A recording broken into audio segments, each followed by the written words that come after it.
여러분 안녕하십니까? 저번 시간에는 빈센트 반 고흐의 생 레미 시절에 대해 알아보았습니다.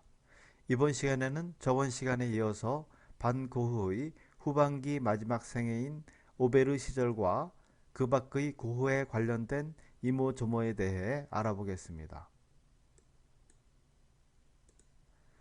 먼저 오베르 시절입니다.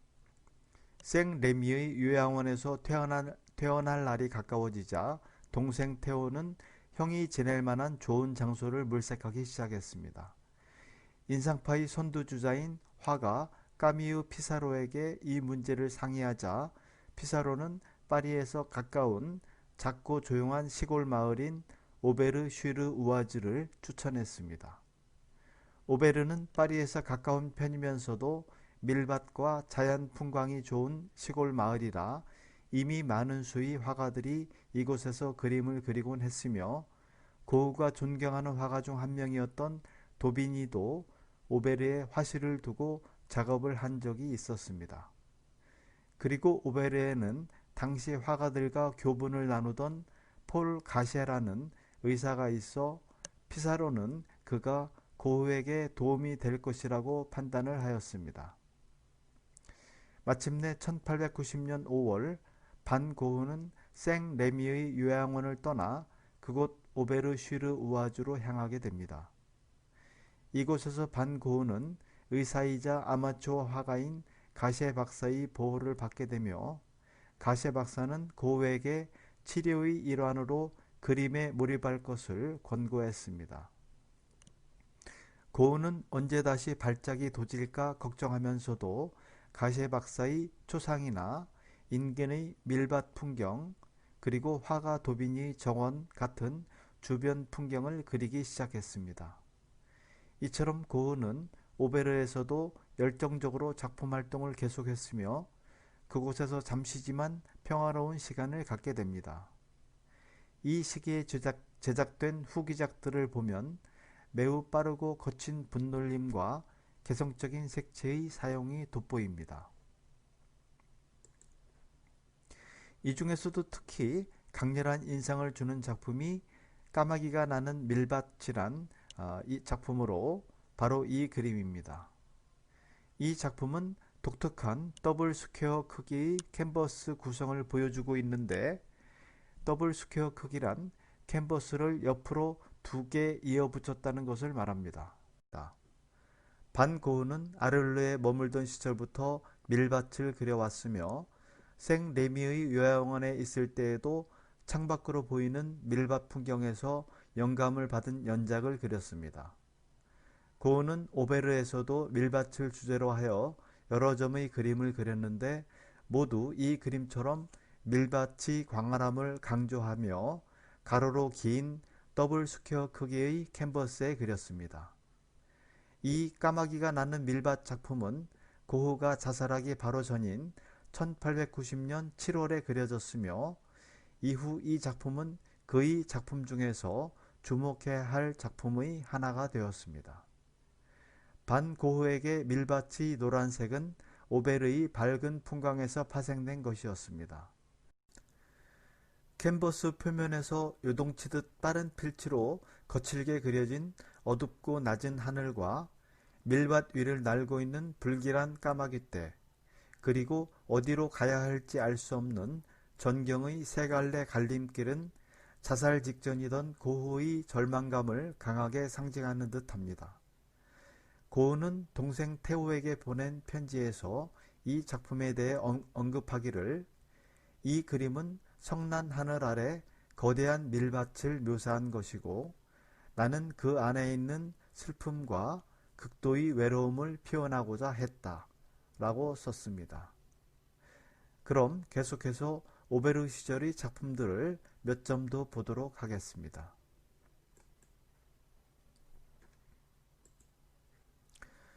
이 작품 역시 오베르 시절에 그린 고흐의 대표적인 인물화 중 하나인 가셰 박사의 초상화입니다. 반 고흐는 의사인 가셰 박사의 초상화를 2점 그렸는데 두 작품 모두 1890년 6월에 완성되었습니다. 두 작품 중 먼저 그려진 이 작품은 작품의 소장자에 관한 여러 가지 이야기가 흥미를 끌고 있습니다. 이 작품은 100년에 걸쳐 주인이 12번이나 바뀌었다고 하는데 1990년 5월 뉴욕 크리스티 경매에서 8,250만 달러, 우리나라 돈으로 990억 원에 일본 다이쇼와 제지의 명예회장 사이토 료에이에게 낙찰되었습니다. 이 낙찰가는 당시 세계 최고가였다고 합니다. 그런데 이슈는 그것이 아니고 다른 것에서 튀어나왔습니다. 이 그림을 낙찰받은 사이토 료에이는 자신의 유언장에다가 쓰기를 자신이 죽으면 자신의 소장품인 이 그림과 더불어 다른 고흐의 작품 또 르누아르의 작품 모두 다 같이 화장해 버리라는 유언을 남깁니다. 그러자 전 세계 미술계가 발칵 뒤집어졌고 그 결정이 격렬한 반대에 부딪히자 결국 1991년 5월 14일 이 사이토는 자신의 발언을 취소한다는 성명을 발표하게 됩니다. 사이토는 이날 성명에서 밝히기를 중국에는 진시황의 점토 병마와 명 13등이 있다. 나는 이런 것들을 염두에 두고 반고흐와 르누아르에 대해 얘기하고 싶었다. 다시 말해 단지 그 작품들을 영원히 갖고 싶은 소원을 표현하고 싶었을 뿐이다. 라고 하였다고 합니다. 이후 이 그림은 미국인 수집가에게 4,400만 달러에 팔렸으며 현재 이 소유자는 공개나 전시를 원치 않고 있다고 합니다. 이 작품이 두 번째로 그려진 가세 박사의 초상화입니다. 이 작품은 현재 프랑스 파리 오르세 미술관에 소장되어 있으며 첫 번째 작품과 달리 이 작품은 그곳에서 가면 볼 수 있습니다. 가세 박사는 고흐에게 의사라기보다는 모델에 가까운 사람이라고 할 수 있습니다. 당시에 아내를 잃은 가세는 고흐에게 멜랑콜리한 분위기를 느끼게 해 주었고 그런 가세의 우울한 모습이 이 초상화에 고스란히 담겨 있습니다. 오베르 시절 고흐는 우울한 심정을 드러내는 그림을 다수 그리긴 했지만 이 가세 박사의 초상처럼 훌륭하게 표현된 경우는 드물었습니다. 물론 그 이유는 다양하겠지만 무엇보다도 가세 박사에 대한 고흐의 동질감 때문이었다고 할 수 있습니다. 고흐는 가세를 자신과 같은 부류의 사람으로 받아들였는데 고흐는 가세가 자신만큼이나 우울하고 불안한 성격의 소유자라는 사실을 본능적으로 깨달았던 것 같습니다. 이처럼 고흐는 예술과 현실의 갈등을 가세라는 자신과 너무나 닮은 한 인간을 통해 그려내고 있으며 고흐 생애의 마지막 2달을 함께했던 가세 박사는 이렇게 초상화로 남아 고흐의 마지막 날들을 증언해주고 있습니다. 다음 이 작품도 오베르 시절 고흐가 그린 오베르 인근의 농가들이란 작품입니다. 1890년 6월 초 고흐는 여동생에게 쓴 편지에서 이끼 낀 초가 지붕이 여기 여러 채 있고 매우 보기 좋다. 나는 그것들을 소재로 멋진 그림을 그리게 될 것이라며 오베르 인근에 있는 전원 속 농가의 풍경 모습을 전하고 있습니다. 그해 7월에 고흐는 오베르 서쪽 오래된 초가집 농가들이 있는 이곳의 풍경을 그리기 시작했으며 하늘을 대충 처리한 점을 두고 비평가들은 이 작품이 미완성작일 것이라고 추측하기도 했습니다. 이끼 낀 초가가 있는 농가를 그린 이 그림은 고흐가 직접 눈으로 본 것을 완전히 자신만의 주관적인 것으로 어떻게 변형시켰는가를 잘 보여주고 있습니다. 왼쪽 하단의 담장 위로 고개를 내민 해바라기 4그루는 파리 시절의 체마밭 작품을 연상시키고 있습니다. 과감한 붓질, 꿈틀대는 생명력과 에너지를 표현하기 위하여 고흐는 윤곽선을 굴곡지게 그리고 있습니다. 이 작품도 오베르에서 즐겨 사용한 더블 스퀘어 크기의 캔버스에 그려진 작품입니다. 이어서 알아볼 작품은 오베르슈르 우아즈의 집더미란 작품으로, 이 작품도 고흐 최후의 전성기라 할 수 있는 오베르 시절 작품으로 죽기 몇 주 전에 그려진 작품입니다. 이 그림에는 반 고흐의 정신적인 힘에 의해 변형된 풍경이 그대로 나타나 있습니다. 오래된 사진에서 볼 수 있는 듯한 평화로운 별장의 초가 지붕은 야생적이고 소용돌이 치는 듯 보이는 구성으로 물결치고 있고, 나뭇가지들은 하늘을 향해 꿈틀거리고 있습니다. 또한 반 고흐가 주로 사용하는 물감을 두껍게 칠하는 화법이 이 작품에서도 잘 드러나고 있는데, 고흐는 1889년부터 풍경화의 모든 요소는 왜곡과 결합이라는 방식을 통해 작품 전체의 장면에 초자연적인 느낌을 부여하고 있습니다.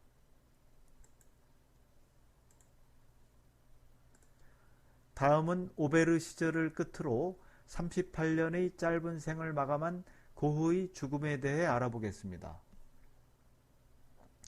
1890년 7월 27일 고흐는 근처 들판을 서성이다 스스로 가슴에 총을 쏘았습니다. 그는 결국 쇠약해진 몸과 정신을 이겨내지 못하고 프랑스제 리볼버 권총으로 자살을 시도한 것입니다. 하지만 총알은 심장을 아슬아슬하게 비껴나갔고, 총알이 가슴을 관통해 척추에 걸려 손상을 입은 상태였습니다. 고흐는 그 자리에서 즉사하지 않고 피투성이가 된 채로 무려 거리가 1.6km 떨어져 있던 여관으로 와서 쓰러졌는데, 여관 사람들이 2명의 의사를 데려와 총알을 빼내 주었습니다. 급히 연락을 받은 테오가 다음날 아침 고흐를 찾아왔고, 테오가 왔을 때 고흐는 자신의 방에서 담배를 피우고 있었다고 합니다. 당시 의식도 있었고 스스로 담배를 피울 정도로 상태가 좋아 보였지만, 곧 고흐는 총알에 의한 감염으로 고통스러워하였고, 결국 이틀 후인 1890년 7월 29일 숨을 거두게 됩니다. 그리고 나서 갑작스런 형의 죽음에 충격을 받은 동생 테오마저 가족력이던 정신병이 발병하여 형이 죽은 지 6개월 후인 1891년 2월 34의 젊은 나이에 형을 따라가게 됩니다. 테오 죽음의 원인은 직접적인 자살은 아니었지만 사실 자살 같은 죽음이었다고 할 수 있으며, 테오가 죽고 난 후 테오의 시신은 1914년 오베르에 있는 빈센트의 묘지 옆에 이장되었습니다. 지금 이 사진이 고흐와 테오 두 형제가 빈센트가 마지막 생을 보냈던 오베르 슈르 우아즈의 한 공동묘지에 나란히 묻혀있는 모습입니다.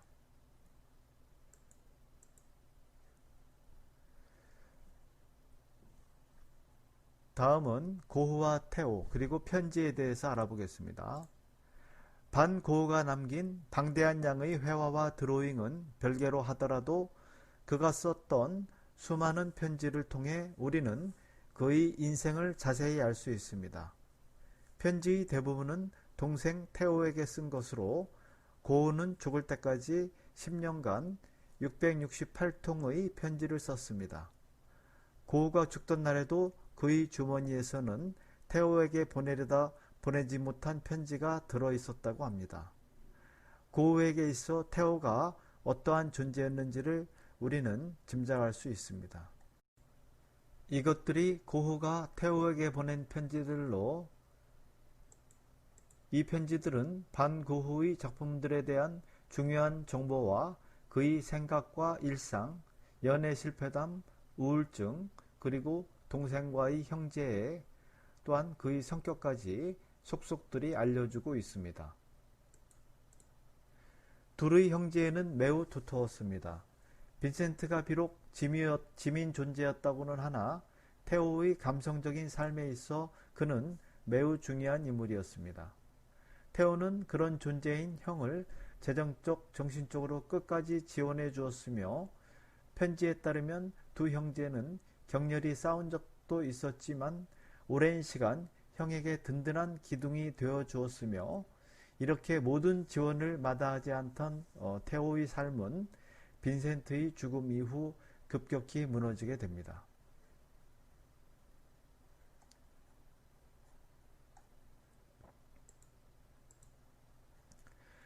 이어서 고흐의 화풍에 대해 알아보겠습니다. 고흐가 화가가 된 방법은 순전히 자신이 존경하던 화가들의 그림을 보고 그것을 모사하면서 기교를 익혀나가는 방식이었습니다. 당연히 이런 방식은 다른 화가들에 비해서 그 발전 속도가 느려 보일 수 있었지만 오히려 이 덕분에 고흐는 독특한 자신만의 화풍을 만들 수 있었습니다. 만약 고흐가 처음부터 파리로 가서 인상파 조류를 접했다면 고흐의 개성이 사라졌을 수도 있었습니다. 초기 고흐에게 영감을 준 화가들은 렘브란트나 프란스 할스 같은 네덜란드의 옛 거장들로 이들에게서 기본적인 고흐의 스타일인 거친 붓 스타일이라든지 음영이 뚜렷한 기법 같은 것을 배웠습니다. 다른 한편으로 영향을 크게 미친 화가는 장 프랑스와 밀레였습니다. 고흐의 밀레에 대한 존경은 대단해서 밀레 사부라고 부를 정도였고 밀레의 그림들을 모사하기도 했습니다. 물론 밀레의 스타일을 고흐가 그대로 수용한 것은 아니며 오히려 밀레는 고흐에게 고흐 그림의 중요한 소재인 자연 그리고 자연 속의 평범한 사람들을 그리는 것에 더 큰 영향을 주었습니다.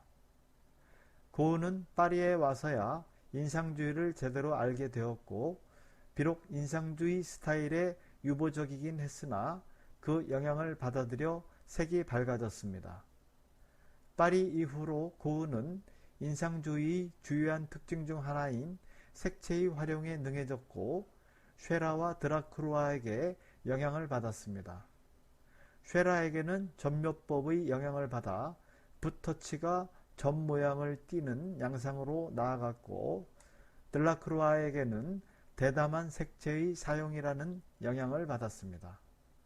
또한 일본의 우키우에에게서도 영향을 받아 그림자의 생략이나 가는 선으로 둘러싸여진 얕은 채색 그리고 풍경과 대비되는 거의 보이지 않는 크기의 인물 등 이런 일본식 스타일을 받아들이기도 했습니다. 그러다가 아를르 시기에 와서 고흐의 화풍은 완성된 단계에 이르게 됩니다. 화려한 색채와 독특한 붓터치 등을 사용했는데 특히 아를르 이후의 그림에서 눈에 띄는 것은 다양한 형태의 선입니다. 생레미 시절에 특히 두드러지는 이런 선들은 나선, 원, 물결 등의 모양으로 형상을 구성하는 방식을 취하고 있습니다. 별이 빛나는 밤 같은 작품이 이런 독특한 선으로 구성된 대표적인 작품이라 할 수 있습니다. 이러한 화풍의 반고흐는 폴 세잔, 폴 고갱과 함께 후기 인상주의의 대표 화가로 분류되고 있으며 20세기 미술사조, 특히 야수주의와 독일 표현주의의 발전에 기본 토대를 제공하였다고 할 수 있습니다. 이어서 고흐의 이모저모에 관한 에필로그입니다. 빈센트 반 고흐는 짧은 생애 속에서 매우 많은 작품을 남겨 875점의 회화작품과 1100점의 데생작품을 남겼습니다. 특히 남프랑스 시대에만 보면 아를르 시절에 회화 185점, 데생 125점을 그렸으며 생레미 시절에는 150점의 회화와 140점의 데생을 그렸습니다. 생전의 고흐는 크게 인정받지 못한 화가였지만 지금은 온 세상 사람들이 그의 작품을 보고 싶어하고 갖고 싶어 합니다. 1987년 11월 12일 뉴욕 소더비 경매에서 고흐가 그린 붓꽃 작품이 5,390만 달러, 우리 돈으로 약 645억 원에 낙찰되었습니다. 바로 이 작품이 고흐의 붓꽃 작품입니다. 이 작품의 경매가는 고흐의 꽃그림에서 대표작이라고 할 수 있는 해바라기보다도 더 비싸게 팔렸다고 합니다.